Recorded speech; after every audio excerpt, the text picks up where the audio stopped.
this week, there was a lot of criticism, including criticism on this show, in regard to how CNN identified the participants of the Bernie Sanders town hall.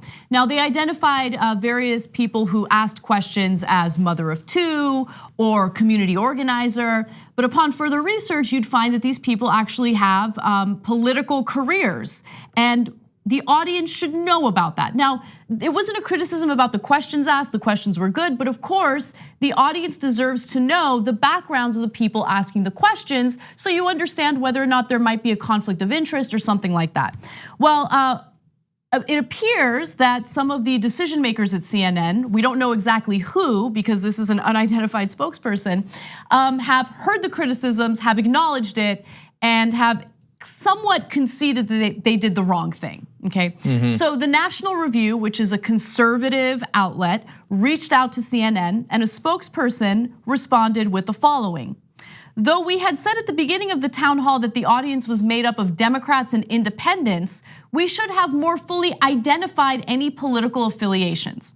So look, I'm not completely happy with that response because simply saying, oh, they're Democrats and independents. I mean, yeah, voters who have other careers that are not political are Democrats or independents or what, conservatives, liberals, what, that doesn't say anything about them. We want to know what their job title is because if they are running a PR firm in DC, okay, well, it's in DC. Are you representing some of the other candidates who are running against Bernie Sanders? That's stuff that the audience should know about. Yeah. Or, by the way, if you're for Bernie Sanders, and apparently Virginia delegate Lee J. Carter that was there tweeted that he recognized not only a lot of the people as within the Democratic Party officially at the event, he said that they actually asked the Democratic Party to bring people. And maybe if you're doing it in New Hampshire, that makes some degree of sense. But again, as much clarity and transparency as we can. But he also added that a lot of them were Bernie Sanders delegates. That's also good to know. And some of the questions were framed very positively for Bernie, including one that said, how your healthcare plan has been misrepresented. Yep. But some I'm take a little bit harder line on than Anna does, including the question about, how are you making sure that your campaign is not infiltrated by the Russians? No other candidate's been asked that. It's if he had asked about it generally about the Democrats, okay. Asking it specific to Bernie seems like a talking point against them that's a little bizarre. It makes it seem like he's working with the Russians. And by the way, the individual who asked that question runs a PR firm out of DC. And we don't know who he represents. And God forbid we find out because that would be doxing. So it wouldn't, by the way. But it's okay, we're just looking for a little bit more transparency. But I'm actually very happy with this. I think that it was responsible for CNN to at least clarify, hopefully address it going forward. If they just not addressed it at all and brushed it off like we don't care, I think that would have been egregious.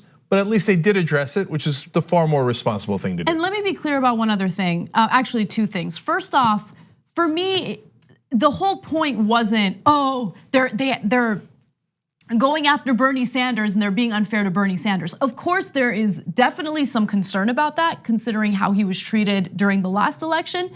But my whole issue with all of this was not about Bernie. It wasn't about people running against him. It was about ethical standards and how we can't just allow any organization that parades around as a news organization to not follow through with ethical standards, which is to disclose to the audience the political ties of the individuals involved in the discussion. That was it, right? For me, that was the heart of my criticism. So I'm glad that they addressed it. We'll see if they make the same mistakes in the future. My guess is, and this is just a prediction, they will, but we'll see. Yeah, but look, it's not just us. It was a couple other places like Pace Magazine that held them to account. And so they responded to independent media, which in the past they wouldn't have, and partly because also Fox News criticized them and National Review did, and if the right wing criticizes you, then you have to respond. But still, overall, look, guys, don't lose sight of the fact that independent media did a check on establishment media. Establishment media did the right thing by saying, we hear you, and you're generally speaking right, and we'll try to do better next time. That's a pretty good result. Two easy ways to follow the Young Turks. One is hit the subscribe button down below, then you're a TYT subscriber. And second is ring the bell. And when you do that on YouTube, you're notified of our videos.